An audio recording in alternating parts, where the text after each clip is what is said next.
انتخاب میں حصہ لینے کی اجازت ہونی چاہیے، یعنی جداگانہ انتخابات کا جو طریقہ کار ہے جو مسلمانوں کے دیرانہ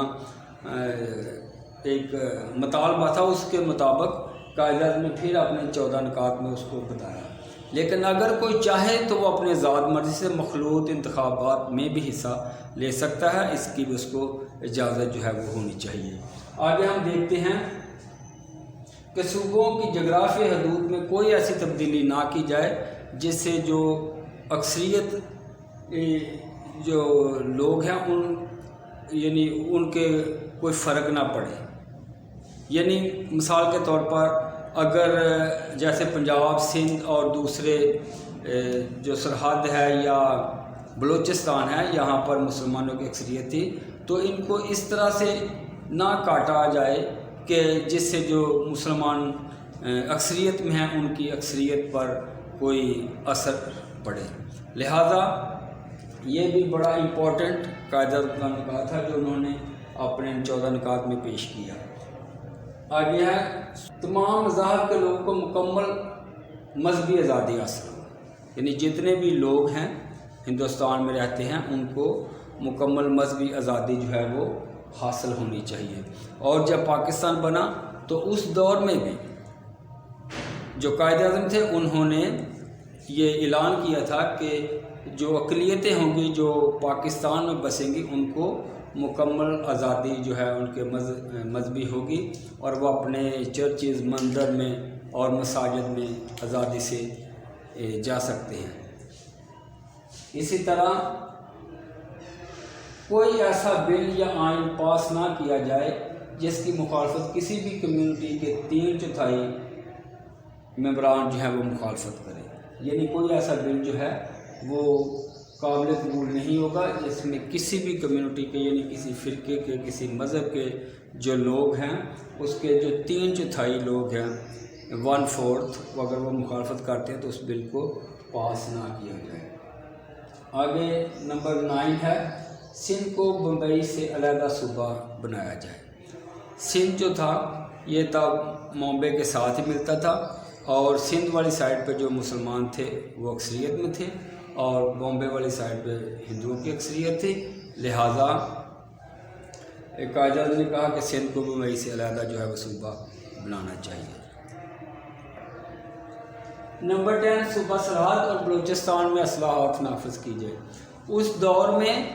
صوبہ بلوچستان اور جو سرحد تھا جو موجودہ خیبر پختونخوا ہے، ان کو صوبے کی حیثیت حاصل نہیں تھی، لہذا قائد اعظم کی یہ ڈیمانڈ تھی کہ ان صوبوں میں کوئی بھی صوبے کا درجہ دیا جائے ان علاقوں کو، اور وہاں پر جو اصلاحات ہیں وہ نافذ کی جائیں، یعنی ان کو ایک صوبے کا جو درجہ ہے وہ دیا جائے تاکہ عوام کی جو دیکھ بھال ہے وہ اچھے طریقے سے ہو سکے۔ آگے 11 جو نمبر ہے وہ مسلمانوں کو سرکاری ملازمتوں میں مناسب حصہ دیا جائے اور ان کی قابلیت کے مطابق ان کو ترقی کے جو مواقع ہیں وہ بھی فراہم کیے جائیں۔ آگے نمبر 12 پہ مسلمانوں کے رسم و رواج، مذہب اور ثقافت کو فروغ دینے کے لیے تحفظ فراہم کیا جائے، یعنی کہ جو مسلمانوں کے رسم و رواج ہیں اور ان کا جو مذہب ہے، ان کی ثقافت ہے، اس پر کسی غیر مذہب کو، کسی غیر قوم کو یا حکومت کو حملہ کرنے کی کوئی حق نہیں ہونا چاہیے، بلکہ ان کو آزادی دی جانی چاہیے اور اس کا تحفظ جو ہے وہ فراہم کیا جائے تاکہ جو ہندوستان کے مسلمان ہیں وہ اپنے ان تمام چیزوں کو جن سے ان کا مذہب اسلام جو ہے وہ ایک ظاہر ہوتا ہے، اس میں ایک رنگ نظر آتا ہے، وہ نظر آنا چاہیے۔ آگے پھر جو 13 نمبر ہے وہ ہے مسلمانوں کو صوبائی اور وفاقی وزارتوں میں کم از کم 1/3 جو نمائندگی ہے وہ دی جائے، یعنی جو وفاقی اور صوبے میں جو وزارتیں قائم ہوں ان میں کم از کم مسلمانوں کی جو نمائندگی ہے وہ 1/3 ہونی چاہیے۔ آگے 14 نمبر پہ ہے کہ صوبوں کی اتفاق رائے کے بغیر کوئی بھی جو تبدیلی ہے آئین میں نہ کی جائے۔ یہ بھی ایک بڑی پوائنٹ کی بات ہے کہ قائد اعظم نے ان صوبوں کو